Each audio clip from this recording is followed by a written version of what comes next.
প্রভু, আমার শেষ ইচ্ছা, আমাকে 100 পুত্রের মা হওয়ার বর দিন। তথাস্তু। কিন্তু প্রভু, স্বামী ছাড়া 100 পুত্র কিভাবে হবে? এই এক প্রশ্নেই মুহূর্তের জন্য থমকে গেলেন স্বয়ং যমরাজ।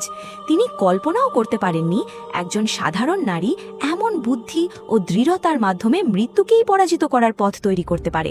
সত্যবান সাবিত্রীর কোলে প্রাণহীন হয়ে লুটিয়ে পড়লেন। ঠিক তখনই মহিষের পিঠে কালো বর্ণের যমরাজ আবির্ভূত হলেন। তিনি সত্যবানের দেহ থেকে আত্মাকে টেনে বের করে দড়িতে বেঁধে নিয়ে চলতে লাগলেন। কিন্তু সাবিত্রী থেমে রইলেন না। তিনি ছায়ার মতো মৃত্যুর পিছু পিছু হাঁটতে শুরু করলেন। যমরাজ ঘুরে বললেন, থেমে যা পাগলি, মৃতরা কখনো ফিরে আসে না, এটা মৃত্যুর পথ। কিন্তু সাবিত্রী শান্ত কণ্ঠে বললেন, যমরাজ, আমি তো আপনার সঙ্গে 7 কদম হেঁটেছি। শাস্ত্রে বলা আছে, যার সঙ্গে 7 কদম পথ হাঁটা হয় তার সঙ্গে মিত্রতা গড়ে ওঠে। তাই বন্ধুর মতোই আমি আপনার সঙ্গে চলছি। তুমি তো খুব বিদুষী, তোমার বুদ্ধি আমাকে আনন্দ দিয়েছে। চাইলে একটি বর চাইতে পারো।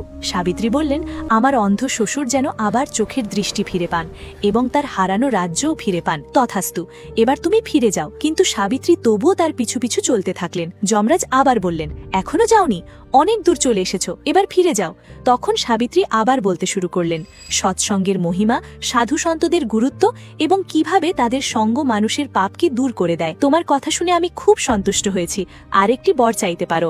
সাবিত্রী বললেন, আমি চাই তার যেন পুত্র সন্তান হয়, আমার বাবা মায়ের যেন আরও সন্তান হয়, যারা ভবিষ্যতে তাদের রাজ্য চালাতে পারে। যমরাজ বললেন, তথাস্তু। তারপর তিনি আবার এগিয়ে যেতে লাগলেন, কিন্তু সাবিত্রী এখনও তার পিছু ছাড়লেন না। কিছু দূর গিয়ে যমরাজ বললেন, এবার তো যথেষ্ট হয়েছে, তোমাকে 2টি বর দিয়েছি, এখন ফিরে যাও। তখন সাবিত্রী আবার ধর্মের কথা বলতে শুরু করলেন, কি সত্য, কি অসত্য, কে প্রকৃত বন্ধু, কে মিথ্যে বন্ধু, মানুষের জীবনে ধর্মের গুরুত্ব কতটা। তার কথা শুনে যমরাজ আবার মুগ্ধ হয়ে গেলেন। তিনি বললেন, ঠিক আছে, শেষবারের মতো আরেকটি বর চাইতে পারো। তখনই সাবিত্রী বললেন, প্রভু, আমার শেষ ইচ্ছা, আমাকে 100 পুত্রের মা হওয়ার বর দিন। যমরাজ এক মুহূর্ত না ভেবে বলে ফেললেন, তথাস্তু। কিন্তু যেইমাত্র যমরাজ এই বরের আসল অর্থ বুঝতে পারলেন, তার পায়ের তলা থেকে মাটি সরে গেল। কিন্তু প্রভু, স্বামী ছাড়া 100 পুত্র কিভাবে হবে? শেষ পর্যন্ত তিনি হাসলেন এবং বললেন, তুমি জিতে গেছো সাবিত্রী।